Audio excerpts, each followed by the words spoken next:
바쁘다 바빠 현대사회에서 요가는 어떤 사람들에게 필요할까요?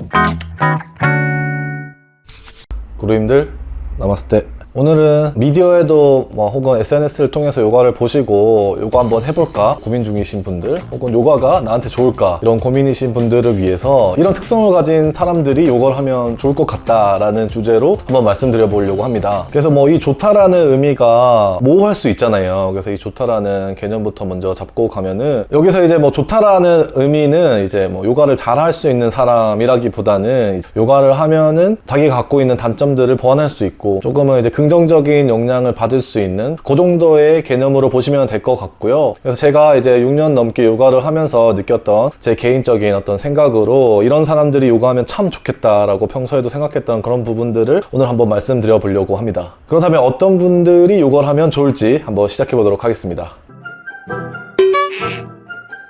첫 번째는 감정 변화가 많은 사람이 하면 좋은 운동입니다. 이 감정 변화를 하면 정말 다양할 것 같은데요.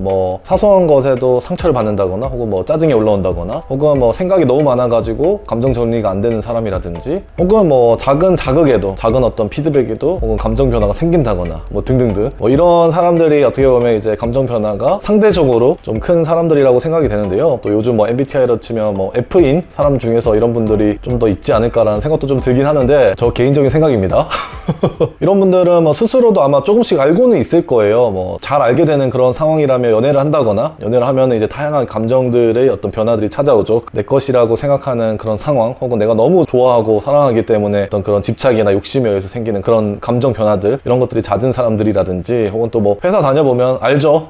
상사에 의한 영향성이 얼마나 자기한테 크게 다가오는지, 혹은 자기 스스로와 업무를 처리하는 데 있어서의 자기가 생각한 목표에 따른 자기한테 오는 또 변화라든지 이런 다양한 이런 것들에 의해서 어떻게 보면 쉽게 얘기하면 예민한 사람인 거죠. 상대적으로 자기 스스로 이제 좀 그런 부분이 있다라고 생각하시는 분들이 있을 것 같은데요. 이런 분들이 요가를 하면 왜 좋냐, 저도 사실 그런 사람이었기 때문에 어떻게 보면 저는 요가를 시작한 것 자체가 이런 감정이 너무 좀 많이 움직여서 감정 변화가 좀 심한 것 같아서 이런 것들을 좀 통제하고 싶고 이런 것들을 좀 개선하고 싶다는 생각이 들어가지고 저도 요가를 시작했던 케이스이기 때문에, 이렇게 감정 변화가 심한 사람들은 상대적으로 몸이 좀 무겁다거나 좀 뻣뻣한 사람일 수가 있어요. 사실 우리의 몸은 어떻게 보면 이제 사고와 연결되어 있거든요. 예를 들면 아주 중요한 면접에서 이제 긴장을 하면 몸이 떨리잖아요. 몸과 연결되어 있기 때문에 생기는 반응이라고 볼 수도 있고, 몸과 사고가 연결되어 있는데 요가를 하다 보면 다들 잘 아시겠지만 몸이 유연해진다 이런 말들을 많이 하잖아요. 그러면 몸이 유연해지면 그 유연해지는 게 결국 사고까지도 영향을 미치게 된단 말이에요. 그럼 사고가 조금 더 유연해진다? 이 뜻이 그 감정 변화가 찾아왔을 때 조금 더 다르게 생각할 수 있는 방식, 혹은 내 사고에 여유의 공간이 생긴 듯한 느낌, 이런 것들을 줄 수 있는 게 곧 유연해진다는 거거든요. 조금 더 상세하게 말씀드리면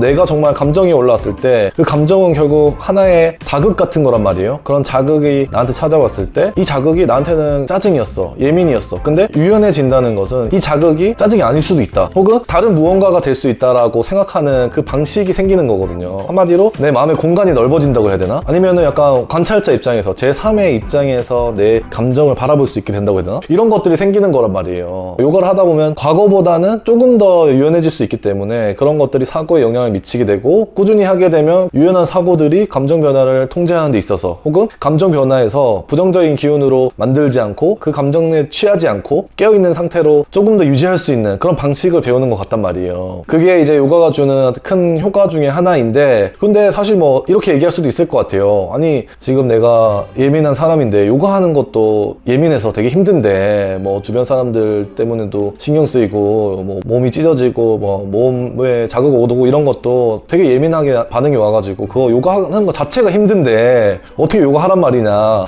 당연히 그럴 수 있을 것 같아요. 물론 그럴 수 있고, 한편으로는 또 예민하다면 되게 좋은 게 뭐냐면 요가를 조금 꾸준히 하다 보면은 조금만 참고 한두 달 하다 보면은 이제 몸이 되게 가벼워진다거나, 요가하고 나서 몸이 너무 홀가분하다 이런 것들을 느낄 때가 있단 말이에요. 근데 예민하신 분들은 이런 하면 또 내가 몸이 가벼워진 것도 잘 느낄 수가 있어요. 그렇기 때문에 어떻게 보면 요가의 그 가치나 효과를 더 잘 느낄 수 있기 때문에 조금만 요가를 해도 그 요가가 주는 영향성이 그 개인에게는 더 크게 다가오기 때문에 오히려 요가의 매력을 더 알기 쉬운 것 같다라는 생각도 들고, 요가가 주는 영향성을 더 잘 받는다면 이거를 안 할 이유가 없죠. 이렇게 몸이 조금 유연해지는 방향으로 내 사고까지 좀 다스릴 수 있게 돼서 결국은 감정 변화까지 좀 컨트롤이 될 수 있게 만든다면, 그리고 감정 변화도 결국은 변화잖아요. 어떤 변화의 대처 능력이 좀 부족하다라는 거일 수 있는데, 이런 유연한 사고를 키워서 감정 변화에 대처하는 것 뿐만 아니라 요가를 하다 보면 다양한 변화를 수용하게 되는 상황들이 생긴단 말이에요. 뭐 예를 들어서 내 몸이 바뀌는 변화라든지 혹은 좀 인내를 해야 되는 그런 상황에 생겼을 때 나의 대처 능력, 그래서 이런 것들이 복합적으로 요가를 하다 보면 다양한 변화들이 내 몸이나 내 사고에 찾아오게 되는데, 그런 것들을 잘 수용하다 보면 이런 수용하는 습관들이 그 감정 변화를 컨트롤하는 데 있어서도 도움을 주지 않나라는 생각이 들어서 감정 변화가 심한 사람들이 요가를 하면 더 좋지 않겠나라는 생각이 들었습니다.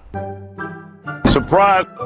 두 번째는 뻣뻣한 사람이 하면 좋은 운동입니다. 말이 되냐, 요가 유연해야 할 수 있는 운동 아니냐, 어떻게 뻣뻣한 사람한테 하라고 하냐라고 할 수도 있을 것 같아요. 뻣뻣한 거는 요가를 하는 데 있어서 진짜 단점이긴 한데, 또 한편으로는 아주 큰 장점일 수 있겠다는 생각이 듭니다. 사실 뭐 뻣뻣하면 유연한 사람보다는 상대적으로 유연해지는데 더 오래 걸리잖아요. 근데 뻣뻣하다는 것은 요가를 하면서 한 동작의 자극이나 요가 한 판이 주는 영향성은 훨씬 더 크다라는 의미가 될 수가 있거든요. 뻣뻣하기 때문에 한 동작을 하더라도 유연한 사람보다는 더 많은 자극과 영향을 받을 것이고, 그렇다면 생각해보면 이게 뭐 상대적으로는 가성비 좋은 운동이 될 수도 있는 거죠. 거기에 또 이제 안 쓰는 근육들을, 뻣뻣한 사람들이 거의 써보지 못한 그런 근육들에 자극을 준단 말이에요. 이게 얼마나 좋은 운동일까요? 이렇게 내가 써보지도 않는 다양한 근육들을 키울 수 있고, 상대적으로 그래서 유연한 사람보다는 뻣뻣한 사람들이 하면 요가를 통해서 얻을 수 있는 게 더 많지 않나. 또 뻣뻣하면 유연해지는데 오랜 시간이 걸리잖아요. 근데 저는 이게 또 엄청난 가치라고 생각을 하거든요. 왜냐하면 우리가 살면서 요즘 뭐 한국의 고질적인 문화기도 한데 빨리빨리 이 문화도 있고, 그리고 운동을 하면 빨리 질리기도 하잖아요. 그래서 오래 할 수 있는 운동을 찾기가 쉽지는 않은데, 뻣뻣한 사람한테는 오래 할 수 있는 운동으로 선택될 수가 있을 것 같다는 생각인 거예요. 왜냐하면 엄청 느리게 변하기 때문에, 또 엄청 조금씩 변하잖아요. 뻣뻣하기 때문에. 하지만 변한다라는 그 매력만 안다면 언젠가는 변하고, 그 변화가 주는 성취감이나 재미만 안다면 언젠간 변하기 때문에 그 재미를 더 오랫동안 느낄 수 있고, 유연한 사람보다는 더 이루어야 나갈 단계가 많잖아요. 그 뜻은 곧 또 이루어야 나갈 성취가 더 많기 때문에 이 모든 것들이 더 오래 할 수 있는 운동으로 남지 않을까? 어떻게 생각하면 진짜 끊임없는 도전이거든요. 오래 하는 것과 비슷하게 매일매일 도전을 한다? 이거 자체가 어떻게 보면 뭐 지치게도 하고 힘들게도 할 수 있지만, 한편으로는 도전이 주는 되게 긍정적인 가치는 살아있음을 느끼게 하고, 또 그 도전을 성공했을 때의 큰 성취를 준다는 게 있잖아요. 요가는 계속 도전을 할 수 있기 때문에 계속 성취감을 주는 운동이 될 수 있기 때문에 오래도 할 수 있고, 그게 곧 또 재미가 되지 않나라는 생각이 듭니다. 세 번째는 성격이 급한 사람이 하면 좋은 운동인 것 같습니다. 앞에도 말씀드렸지만 한국 사회가 빨리빨리라는 문화를 갖고 있다 보니까 성격 급한 사람들이 많잖아요. 뭐든 빨리빨리 하려고 하거나, 아니면 어떤 계획이 안 이루어지면 조급해가지고 안 달라고. 연애에서도 그런 사람들이 많죠. 카카오톡 메시지 하나 보냈는데 답장 기다리고 1분도 안 지났는데 뭐 가정에서 말하면 이런 것들까지 포함해가지고 이런 사람들이 많을 것 같은데, 그런 분들이 요가를 하면 좋지 않을까라는 생각이 듭니다. 왜냐하면 우리는 살면서 느리게 살아가는 방식을 배우지 못한 것 같아요. 어디서든 알려주지도 않는 것. 근데 생각해보면 요가가 그런 것들을 좀 알려주는 운동인 것 같다는 생각이 듭니다. 이렇게 요가를 하다 보면 동작 자체를 느리게 하는 그런 방식도 있고, 그리고 그런 방식을 수용하면서 주변 사람들도 다 그냥 느리게 하고 있단 말이에요. 그런 걸 보면 아, 느리게 살아도 괜찮다. 주변 사람들이 수용하는 걸 보니까 천천히 해도 좋네? 이런 것들도 배우게 될 것 같고, 그리고 다 같이 요가를 하면서 다 같이 천천히 이렇게 수용하는 모습을 보니까 많은 사람들이 이렇게 천천히 하는 것도 괜찮다라고 하니까 나도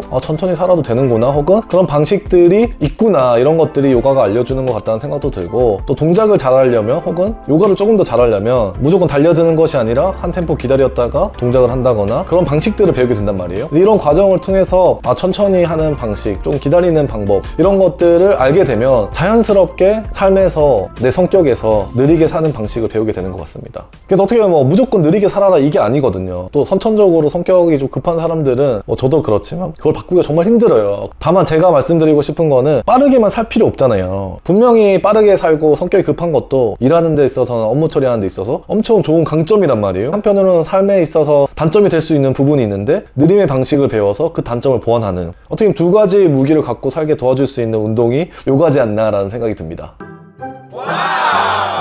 네 번째는 혼자 운동하고 싶은 사람이 하면 좋은 운동인 것 같습니다. 이 뭐 혼자 운동하고 싶은 사람들은 다양할 것 같은데요. 성격상 이제 혼자 있는 걸 좋아하는 사람이라든지 아니면 그냥 혼자 운동하는 게 매력이라고 생각해서 뭐 혼자 운동하고 싶은 사람, 혹은 너무 사람들이랑 일을 해서 너무 사람에 치여서 혼자 운동하고 싶은 사람, 뭐 혼자 있고 싶은 사람, 이런 사람들이 있을 것 같은데요. 그러니까 어떻게 보면 요가는 다른 운동에 비해서 뭐 요가만 와도 말도 잘 안 걸고 뭐 조용히 왔다가 조용히 가는 그런 느낌도 있고, 또 말을 잘 안 거니까 특별히 운동하는 데 있어서 말을 안 해도 되고 핸즈온 해주고 뭐 하더라도 뭐 대답 같은 거 요구하지 않잖아요. 그렇기도 하고, 또 매트가 주는 또 이 혼자만의 감성, 매트라는 것은 또 개인의 영역이 만들어지는 거란 말이에요. 그 안에서 나 혼자 수련하는 느낌, 타 운동에 비해서 기구들도 안 쓰고 공용 도구들 이런 것도 필요가 없고, 공용 공간이지만 매트라는 영역이 딱 정해져 있기 때문에 나만의 공간에서 하는 것 같은 느낌. 그래서 이 모든 것들이 어떻게 보면 혼자 멍 때리는 운동 같다는 생각이 들거든요. 아, 뭔가 건강은 챙겨야 될 것 같은데 혼자 멍 때리고 싶고, 이런 운동이 요가지 않나라는 생각이 들고, 이런 것과 더불어 혼자 휴식을 취하는 공간을 주는 것 같거든요. 혼자 자취를 한다거나 이러지 않는 이상 가족들이랑 산다거나, 그리고 뭐 내 방이 있더라도 내 방이 휴식 공간처럼 느껴지진 않는데, 요가원에 가면은 그래도 상대적으로는 어떤 되게 평화롭고 조용한 그런 공간이잖아요. 그런 공간이고, 그리고 매트라는 공간이 있다 보니까 그 안에서 쉬면은 나 혼자 쉬는 느낌을 받을 수가 있단 말이에요. 그리고 거기에 이제 더해서 뭐 명상을 한다거나 사바아사나, 마지막에 쉬는 자세 있거든요. 누워서 송장 자세로 쉬는 자세가 있는데, 그런 자세를 하면 생각 정리도 되고 되게 그 순간만큼은 오롯이 나한테 집중해 있고 나한테 휴식을 주는 그런 시간처럼 느껴져서, 이 모든 것들을 종합해보면 혼자 있고 싶거나 혼자 운동하는 것을 좋아하는 사람에게는 정말 좋은 운동이지 않나라는 생각이 듭니다. 그래서 오늘은 이런 분들이 요가를 하면 좋겠다라는 주제로 한번 말씀드려 봤는데요. 어떻게 보면 이 위에 말씀드렸던 특징들이 현대사회에서 살아가는 우리 현대인들이 대부분 갖고 있는 특징일 수도 있겠다는 생각이 들어요. 그렇기 때문에 현대사회에서는 요가가 더 필요한 운동이지 않나, 더 필수적인 운동이지 않나라는 생각까지 한번 해보고요. 결국은 저도 앞에 말씀드렸던 그 특징들을 다 갖고 있었던 사람이었거든요. 그렇기 때문에 요가가 주는 가치를 더 크게 느꼈었고, 그런 효과들이 더 정말 와닿았었고, 그렇기 때문에 지금까지 제가 느꼈던 것들을 바탕으로 오늘 콘텐츠의 어떤 내용들을 말할 수 있게까지 된 것 같은데요. 위에 나왔던 특징을 가진 사람들 하나라도 해당이 된다면 요가를 한번 도전해보시면 좋지 않을까라는 생각이 들고, 요가가 궁금했는데 망설여진다거나 나 요가하면 좋을 것 같은데 이런 생각이 드시는 분이라면 당장 체험 같은 거 뭐 무료로도 할 수 있고, 혹은 뭐 적은 비용으로 시작해볼 수 있으니까 한 번이라도 가보는 게 좋지 않을까라는 생각을 해봅니다. 오늘 영상은 여기까지 하도록 하겠고요. 요가 할 수 있을 만큼 하면 됩니다. 오늘도 요가합시다.